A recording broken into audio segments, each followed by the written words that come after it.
तो ध्यान से समझना, एक छोटी सी बात याद रखो आप। तो आप यदि ये रिएक्शंस याद रखते हैं तो थ्योरी भी आपको याद करने की जरूरत नहीं है। क्यों नहीं है मेरे भाई, ध्यान से समझना। अच्छा, इस वाली जगह आप देखते हो तो SN2+ जो है वो किस में जा रहा है, मैं ये बता रहा हूँ किसके लिए, ऑक्सीडेशन के लिए। पहले बता दूँ ये किसके लिए हम बात कर रहे हैं, अभी ऑक्सीडेशन के लिए बात कर रहे हैं, यानी कि ऑक्सीकरण के लिए हम बात कर रहे हैं।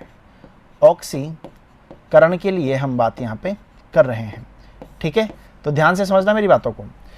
SN2+ जो है, फिर से समझो, SN2+ जो है वो किस में कन्वर्ट हो रहा है, तो आप बोलेंगे सर SN2+ जो है SN4+ में जा रहा है, ठीक है। और हो क्या रहा है, और यहाँ पे 2 इलेक्ट्रॉन हमें यहाँ पे मिल रहे हैं, यानी कि SN2+ क्या कर रहा है, 2 इलेक्ट्रॉन्स को त्याग रहा है, ठीक है। अच्छा, यहाँ पे देखेंगे Fe2+ भी क्या कर रहा है, इलेक्ट्रॉन को त्याग कर रहा है, ठीक है। यहाँ पे देखें तो ये भी इलेक्ट्रॉन को त्याग रहा है। यहाँ पे यदि MnO4 2- को देखें तो ये भी क्या कर रहा है, इलेक्ट्रॉन को त्याग रहा है। इसका मतलब क्या हो गया, जब भी कोई यौगिक बोल सकते हैं, पदार्थ बोल सकते हैं, उससे इलेक्ट्रॉन बाहर निकलता है, या फिर बोल सकते हैं वी इलेक्ट्रॉनिकरण प्रक्रम होता है। वी इलेक्ट्रॉनिकरण का मतलब यह है इलेक्ट्रॉन का बाहर निकलना, तो उसे क्या बोला जाएगा, उसे ही बोला जाएगा ऑक्सीकरण, ठीक है। यानी कि ऑक्सीकरण क्या है, सीधी सीधी बात बोलें तो इलेक्ट्रॉन आउट, ठीक है। ओ से याद रखना, आउट, क्लियर है। ऑक्सीडेशन क्या है, इलेक्ट्रॉन आउट। अच्छा, अगली हम बात करते हैं यहाँ पे भैया किसके बारे में, अपचयन के बारे में, रिडक्शन के बारे में बात कर रहे हैं यहाँ पे, ठीक है। रिडक्शन के बारे में बात कर रहे हैं, इसे बोला जाता है अपचयन। क्या बोला जाता है, अपचयन।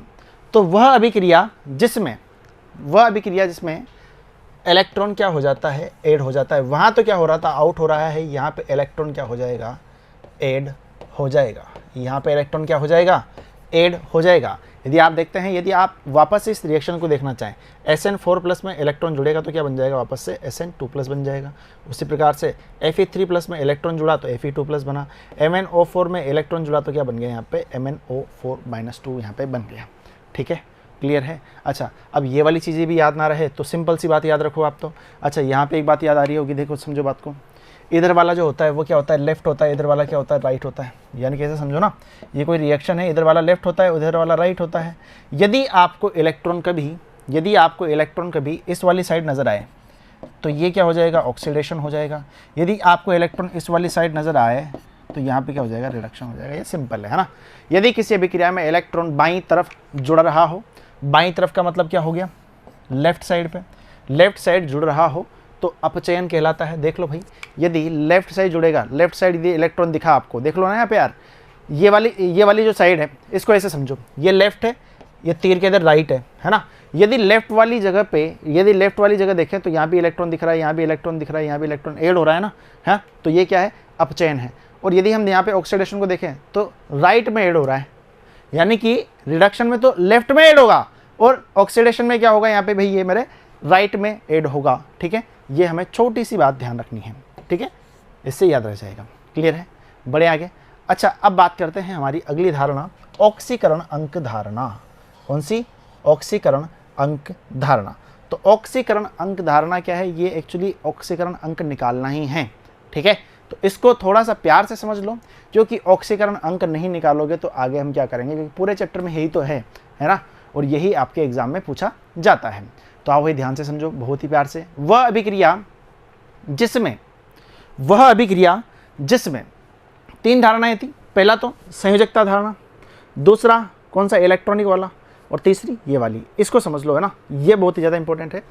वह अभिक्रिया जिसमें किसी पदार्थ के ऑक्सीकरण अंक में वृद्धि होती है, यानी कि ऑक्सीडेशन नंबर में क्या हो गया, ऑक्सीडेशन नंबर में वृद्धि हो रही है या फिर ऑक्सीडेशन में कमी हो रही है, 2 ही बातें होगी। या तो ऑक्सीडेशन नंबर में वृद्धि होगी या फिर ऑक्सीडेशन नंबर में कमी होगी। अच्छा, यदि ऑक्सीडेशन नंबर में यदि वृद्धि हो रही है तो ऑक्सीकरण कहलाएगी। यदि वृद्धि हो रही है तो ये क्या कहलाएगी, ऑक्सीकरण कहलाएगी, ऑक्सीकरण कहलाएगी। और यदि ऑक्सीडेशन नंबर में कमी हो रही है तो ये अपचयन कहलाएगी। यानी कि ऑक्सीडेशन नंबर में कमी हो रही है तो ये क्या कहलाएगी, अपचयन कहलाएगी। अब आप बोलेंगे सर ये बात तो चलो ठीक है, समझ में आती है, बट हमें कैसे पता चलेगा कि ऑक्सीडेशन नंबर में कमी हो रही है या वृद्धि हो रही है? ये तो हमें तब पता चले जब हमें ऑक्सीडेशन नंबर यहाँ पे निकालना आए, यानी कि ऑक्सीकरण अंक यदि निकालना नहीं आता है तो शायद हम यहाँ पे प्रोसेस को आगे नहीं ले जा पाएंगे। ठीक है, इतनी बात आती है समझ में? तो देखो भाई, सबसे पहले तो एक चीज़ आप ध्यान रख लीजिएगा, ये कुछ है कि यहाँ पे इनके ऑक्सीडेशन नंबर हैं, ये फिक्स हैं, है ना, ये फिक्स हैं, ये इनको आप थोड़ा सा ध्यान रख लो, है ना। इनके बेसिस पे हम क्या करेंगे, बाकी सबको निकाल देंगे। यदि हम बात करें यहाँ पे हाइड्रोजन की बात करते हैं, सोडियम की बात करते हैं, पोटेशियम की बात करते हैं तो +1 होता है, मैग्नीशियम कैल्शियम की बात करें तो +2, फिर कल बाहर आई -1 में जाता है, ऑक्सीजन सल्फर -2 होता है। अब देखो यहाँ पे समझना, Ca3 हो जाए कैल्शियम, अच्छा SO3 हो जाए, SO4 हो जाए, -2 लेना है ना, NO2 आ जाए, NO3 आ जाए तो यहाँ पे -1 लेना है। ये चीज़ें हैं जो आपको याद रखनी है। बल्ब जला देते हैं यहाँ पे, है ना, ये लो साहब, ये वाली चीज़ें आपको याद रखनी है। बाकी कैसे निकालेंगे, तरीका देख लो एक बार। यदि मैं बात करता हूँ यहाँ पे MnO4- करके दिखा देता हूँ एक बार, MnO4- किस में जा रहा है? तो आप बोलेंगे सर ये जा रहा है MnO2 में। किस में जा रहा है? MnO2 में ये जा रहा है। ठीक है, MnO4 जो है किस में जा रहा है? MnO2 में जा रहा है। अच्छा, मुझे यहाँ पे याद करनी है किसकी? मैग्नीज की। यहाँ पे ऑक्सीकरण अंक याद करना है। ठीक है, कि यहाँ पे इस वाली जगह पे दो पाले कर लेते हैं इस वाली जगह पे। अच्छा, आपको चलो यहाँ पे एक बात बतानी है, क्वेश्चन मैंने लिख दिया, ये लो, अपचयन हो रहा है या ऑक्सीकरण हो रहा है? ये लो, क्वेश्चन भी बन गया, अपचयन हो रहा है या ऑक्सीकरण हो रहा है। कैसे बताओगे? तो आप बोलोगे सर अभी आपने यहाँ पे एक धारणा बताई थी, उसमें आपने बताया कि आप ऑक्सीडेशन नंबर को यहाँ पे निकाल के देखो। यदि आप ऑक्सीडेशन नंबर को निकाल के देखोगे तो फिर पता चल जाएगा, उसकी बात की कहानी बात की है ना। तो आप यहाँ पे ध्यान से समझो, ऑक्सीडेशन नंबर किसका निकालोगे? यहाँ पे मैग्नीज का निकालोगे। ठीक है, मैग्नीज का यदि मैं ऑक्सीडेशन नंबर निकालता हूँ, प्रोसेस समझ लो, है ना, प्रोसेस इंपॉर्टेंट है। जो भी यहाँ पे एटम का ऑक्सीडेशन नंबर निकालना हो, जिस भी एटम का ऑक्सीडेशन नंबर निकालना हो, उसके ऑक्सीडेशन नंबर को क्या मान लो? x मान लो। मैथमेटिक्स का रूल है ना, जो चीज़ नहीं दे रखी है उसको मान लो। मैंने मान लिया यहाँ पे कि जो मैग्नीज है ना, उसका ऑक्सीडेशन नंबर कितना है? x है। कितना है? x है। कितना है? x है। तो प्रोसेस को फॉलो करो एक बार, है ना, जो लिखते जा रहा हूँ वो लिखते जाओ, 2-3 एग्जाम्पल कराऊंगा, दिमाग में फिट हो जाएगा। इसका कितना मान लिया? x मान लिया।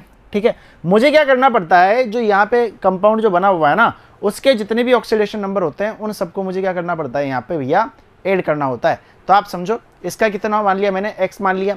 उसमें क्या ऐड करूंगा मैं? तो आप बोलोगे सर यहाँ पे पहले लिखो कि 4 बार है ऑक्सीजन। ठीक है यार, 4 बार लिख दिया, है ना।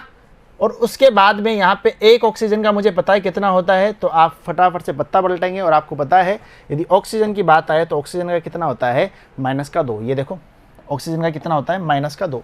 एक ऑक्सीजन का -2 है, 4 ऑक्सीजन का कितना हो जाएगा? 4 × -2। ठीक है, मैग्नीज हो गई, ये हो गए। अब बराबर कर दो इसके। सर बराबर किसके बराबर करेंगे? बोलो भाई, बराबर में किसके बराबर करेंगे? तो आप देखो कि यहाँ पे जो आपको कंपाउंड यहाँ पे बना हुआ दिख रहा है, उसके ऊपर +1 है, -1 है, या फिर कुछ भी नहीं है। कुछ भी नहीं है तो बराबर में कितना लिखोगे? 0 लिखोगे। लेकिन मैं देखता हूँ यहाँ पे कितना दिया हुआ है? -1 दिया हुआ है। माइनस का मतलब -1 ही तो होता है ना, ये लिखो ना लिखो एक ही बात है। तो यहाँ पे किसके बराबर कर देंगे? -1 के बराबर कर देंगे। तो आपको पता है थोड़ी सी गणित लगानी है। -8 बराबर -1, x बराबर बड़े प्यार से निकल के आ गया 8 - 1, और ये बराबर 7 हमारे सवाल का आंसर तो अभी आएगा। पहले ये देख लो, यहाँ पे यदि हम देखें तो ऑक्सीडेशन नंबर यदि मैग्नीज का आए तो कितना निकल के आया है यहाँ पे? x बराबर 7। अब इसी प्रकार से यहाँ पे देख लेते हैं। ठीक है, तभी तो पता चलेगा वृद्धि हो रही है कमी हो रही है। तो मैंने क्या बोला था वापस से, कितना मान लो? x मान लो, है ना। अच्छा, इसका कितना होता है? तो आप बोलेंगे सर -2 होता है एक ऑक्सीजन का, लेकिन ऑक्सीजन 2 है ना, तो यहाँ पे 2 से गुणा करेंगे, बराबर क्या आएगा? तो आप बोलोगे सर ना ऊपर प्लस है ना माइनस है, कुछ भी नहीं है ऊपर। तो भाई यहाँ पे ये उदासीन है, तो यहाँ पे 0 कर दो।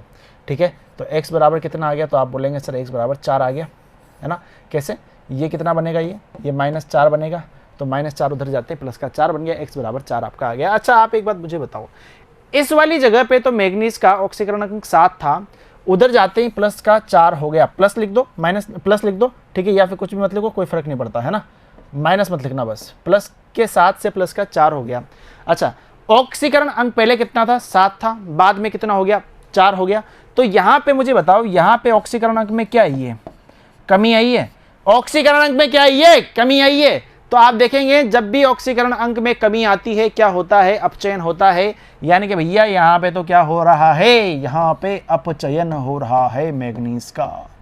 क्या हो रहा है, अपचयन यहाँ पे हो रहा है। ठीक है, उम्मीद करता हूँ समझ में आया होगा। यदि नहीं आया, थोड़ा थोड़ा आया, तो अगला एग्जाम्पल देखो, अगले एग्जाम्पल से हम समझ लेंगे यहाँ पे। ठीक है, अगला एग्जाम्पल कर लेते हैं। चलो जी, यहाँ पे आपको किसका निकालना है बता देता हूँ, क्रोमियम का निकालना है।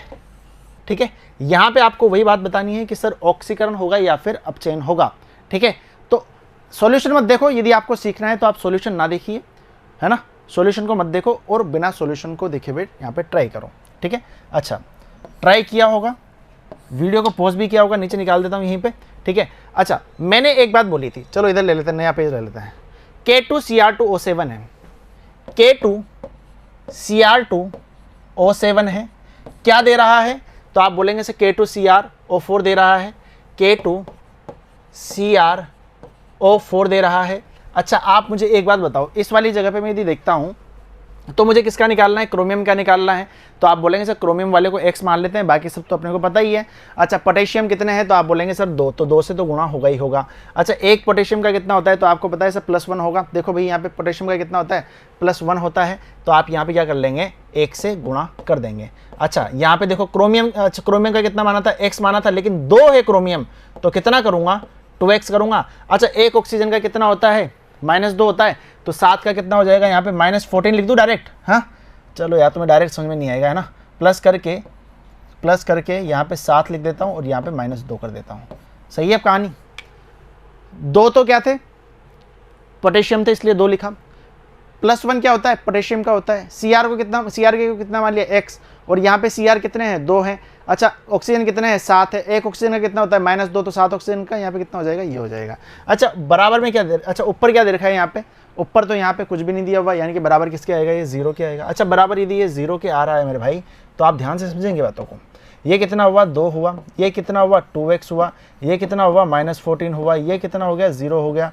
2x की हम बात करें तो कितना आ जाएगा 14, उधर गया तो प्लस में, और यहाँ पे ये, तो x बराबर 12/2, x बराबर 6। ठीक है, अब इसको देखो K2Cr O4, K2Cr O4, तो आप देखो यहाँ पे Cr का निकालना है। अच्छा इसका कितना हो जाएगा, इसका तो कितना होगा 2 × 1 + x माइनस, अच्छा इसका तो सीधा लिख दूँ ना, 4 2 8 माइनस में बराबर 0। ठीक है, अच्छा x बराबर निकालोगे तो 8 - 2 और x बराबर निकल के आया 6। अरे यार यहाँ भी 6 है, यहाँ भी 6 है, तो सर अब क्या बोलेंगे, ना तो अब वृद्धि हुई है ना ही यहाँ पे कमी हुई है। इसका मतलब ना तो यहाँ पे ऑक्सीकरण हो रहा है, न ही यहाँ पे अपचयन हो रहा है, और ये हमारे सवाल का आंसर था। ना ही ऑक्सीकरण है, न ही यहाँ पे अपचयन हो रहा है। ठीक है, क्लियर है, कोई दिक्कत कोई समस्या किसी को भी नहीं है। 2 एग्जाम्पल कराए, अगला खुद से करना चाहेंगे मारो भी हाथ पैर। कैसे करेंगे ध्यान से समझ लो। MnO2 की बात कर रहे थे, मैग्नीज का निकालना है। मैग्नीज का कितना मान लिया, x मान लिया। जैसे ही आपने यहाँ पे x माना, ठीक है, तो O2 ने बोला कि सर एक ऑक्सीजन का तो -2 होता है, तो 2 ऑक्सीजन का कितना हो जाएगा 2 × -2, तो x + 2 × -2 आप करेंगे किसके बराबर करेंगे, तो आप बोलेंगे सर यहाँ पे हम किसके बराबर करना चाहिए, एक बार देखो -2, और यहाँ पे बराबर करना चाहिए भाई ये किसके, 0 के, क्योंकि यहाँ पे ऊपर कोई भी आवेश नहीं है। तो x बराबर कितना आ जाएगा यहाँ पे 2 2 - 4, और ये उधर गया तो +4। ठीक है, कोई दिक्कत यहाँ पे नहीं है, +4 आ गया। अच्छा इसको समझो Mn2O7 मैग्नीज का कितना मान लिया, x मान लिया, तो ये कितना आ जाएगा 2x हो जाएगा। एक ऑक्सीजन का -2, 7 ऑक्सीजन का 7 × -2। ठीक है, अच्छा बराबर कितना करेंगे 0 करेंगे, तो 2x - 14 बराबर 0, 2x बराबर कितना जाएगा +14, और x बराबर +7। आप यहाँ पे एक बात देखते हैं, सर ऑक्सीकरण जो अंक था वो क्या हो गया, 4 से बढ़ के 7 हो गया। और सर आपने तो अभी बताया था क्या, जब भी वृद्धि हो रही है ऑक्सीडेशन होगा। तो यहाँ पे एक बात समझ में आ गई, यहाँ पे क्या हम हो गया, हमारा ऑक्सीकरण हो गया किसका, मैग्नीज। क्या हो गया यहाँ पे, मैग्नीज का ऑक्सीकरण हो गया, ऑक्सीकरण यहाँ पे हो गया। इतनी बात क्लियर है, बोलो भाई सही है माहौल। हाँ तो अब प्रैक्टिस करना आप, जो आपकी बुक में उदाहरण दिए हुए हैं 2-3 तो मैंने चुरा लिए हैं वहाँ से, ठीक है। तो बाकी के जो बचे हुए हैं उनकी आप प्रैक्टिस करो, कोई सा भी कंपाउंड ले लो, ठीक है। बहुत सारे क्वेश्चन आपको गूगल पे भी देखने को मिल जाते हैं, और बुक के पीछे भी क्वेश्चन दिए हुए हैं, बहुत सारे दिए हुए हैं, कम ही नहीं पड़ेंगे, है ना।